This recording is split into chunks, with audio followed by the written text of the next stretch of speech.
दुनिया के सबसे खतरनाक किताबों में से एक किताब जो आज भी एक रहस्य बनी हुई है। कहा जाता है कि ये किताब शैतान की सबसे बड़ी किताब है, क्योंकि इस किताब के पन्ने 160 गधों के चमड़े से बनाया गया था और इस किताब की लंबाई 36 इंच और चौड़ाई 23 इंच है, जिसका वजन लगभग 85 किलो है, जो शैतान के द्वारा एक ही रात में लिखा गया था। और इस किताब में 320 पन्ने थे, लेकिन किसी रहस्यमय तरीके से अब उसमें 310 पन्ने ही बचे, जो आज तक किसी को पता नहीं चला कि वो 10 पन्ने आखिर कहाँ गायब हो गए। लेकिन कहा जाता है कि उस 10 पन्ने में जो लिखा था वो शैतानों के बारे में था, जो उनसे संपर्क भी कर सकते थे। इन सभी बातों से इस किताब का नाम डेविल बाइबल रखा गया, जो आज भी एक म्यूजियम में है, क्योंकि जो भी इस किताब को पढ़ लेता है तो उसके साथ कुछ ना कुछ बुरा हो ही जाता है। इसलिए आज मैं आपको उस 10 पन्नों के बारे में बताने जा रहा हूँ कि वो 10 पन्ने आखिर कहाँ गायब हो गए।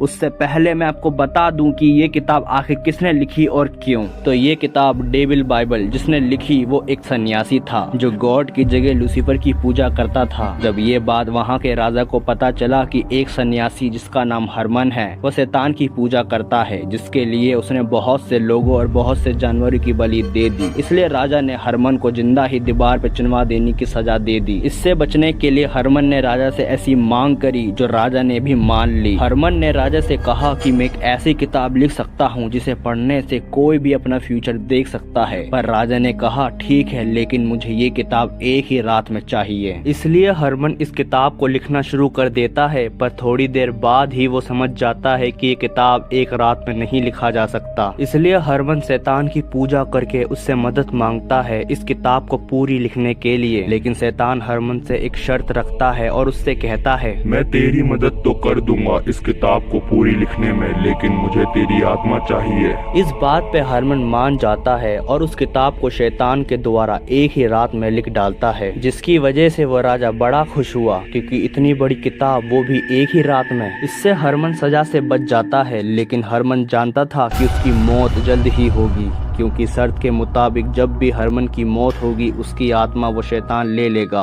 और यही बात हरमन जानता था, और ये भी जानता था कि किसी न किसी तरीके से वो शैतान उसे मरवा ही देगा। इसलिए उसने जो किताब लिखी थी 320 पन्नों की, उसमें से 10 पन्ने हरमन गायब कर लेता है, क्योंकि इसी 10 पन्नों में शैतान से संपर्क करने का मंत्र था। और ये शैतान भी यही चाहता था कि हर कोई इस मंत्र को पढ़कर अपनी आत्मा उस शैतान को दे दे।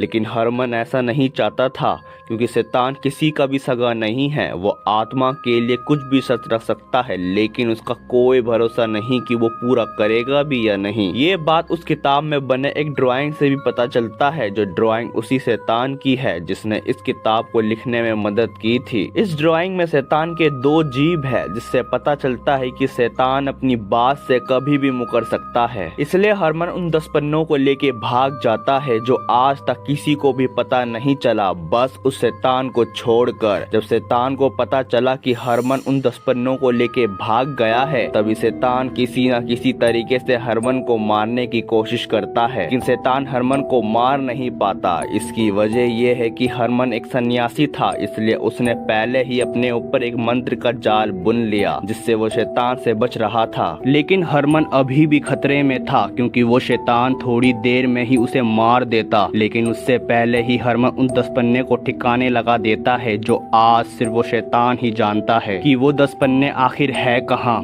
लेकिन शैतान भी अब कुछ नहीं कर सकता, जैसे कि किसी को वश में करके उन 10 पन्नों के पास पहुंचा दे। ऐसा ये तभी कर सकता था जब कोई उस 10 पन्ने को पढ़ के अपनी आत्मा उस शैतान को दे देता, पर हरमन ने ऐसा होने नहीं दिया, क्योंकि उस किताब को किसी के पढ़ने से पहले ही हरमन ने उन 10 पन्ने को लेके कहाँ गायब कर दिया, ये राज शैतान के अलावा आज तक किसी को पता नहीं चला।